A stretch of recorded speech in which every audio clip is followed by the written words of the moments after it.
Bonjour à tous, aujourd'hui on se retrouve pour une recette de tarte rustique au potimarron, vraiment très simple à réaliser et super délicieuse.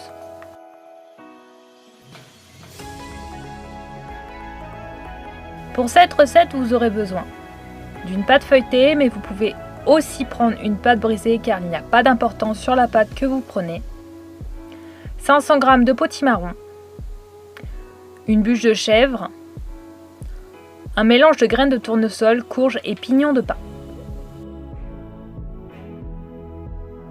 Dans un premier temps, venez dérouler votre pâte sur une plaque de cuisson. Piquez ensuite cette dernière. Puis venez ajouter au centre de la pâte, tout en l'étalant avec l'aide d'une spatule comme ici ou cuillère, suivant ce que vous avez, le potimarron que vous aurez au préalable fait cuire pour le transformer en purée. Mettre ensuite une belle poignée de graines de courge sur le potimarron.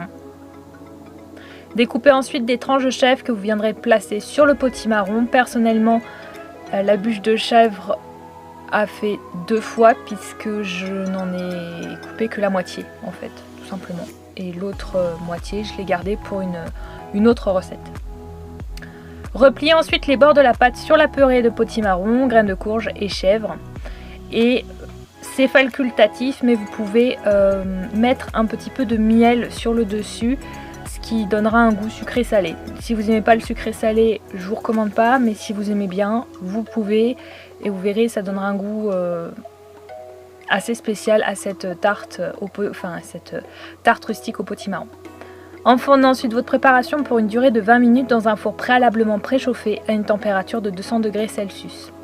Et voici, votre tarte rustique au potimarron est fin prête à être dégustée. Quant à moi, je vous donne rendez-vous très bientôt pour de nouvelles recettes tout aussi délicieuses les unes que les autres. Surtout, n'hésitez pas à vous abonner à la chaîne pour nous soutenir, mais aussi activer la petite cloche se trouvant à droite du sigle Abonne-toi pour être au courant des dernières recettes qui sortiront sur la chaîne. Commentez et me faire un petit retour sur cette recette, ce qui me ferait super plaisir, mais aussi la partager autour de vous. Bonne dégustation!